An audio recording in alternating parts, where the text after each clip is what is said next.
Well, Pope Francis is not out of danger yet, with his condition remaining critical following a prolonged asthma-like respiratory crisis over the weekend. Yeah, the 88-year-old pontiff is being treated for severe double pneumonia, and despite the Vatican revealing the Pope remains alert, he has also required blood transfusions and high levels of oxygen. For more, we're joined by Vatican correspondent Colin Flynn, live in Rome. Thanks for joining us. Well, we've seen a few health scares before, haven't we? But this one, it seems far more serious.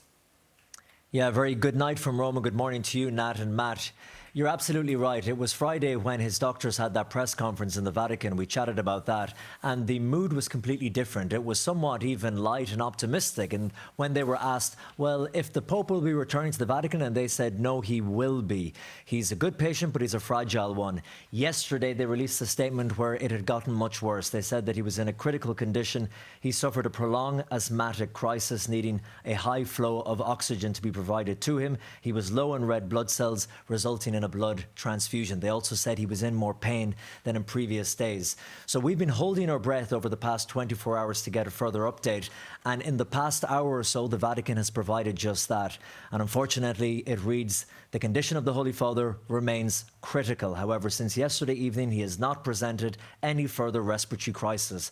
But what is very worrying about this is that the doctor said in the press conference, worst case scenario would be that the bacteria, the germs would enter the Holy Father's bloodstream and infect other organs. Now, this is what it says from the Vatican. It says, some blood tests have demonstrated an initial mild renal failure, which is kidney failure, which is currently under control. The Holy Father continues to be vigilant and well orientated. But it finishes by saying the complexity of his clinical picture means that his prognosis remains reserved.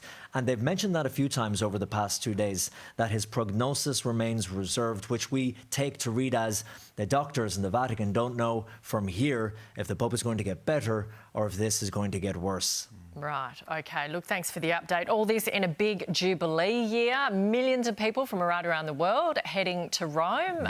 So, yeah, it's obviously significant news.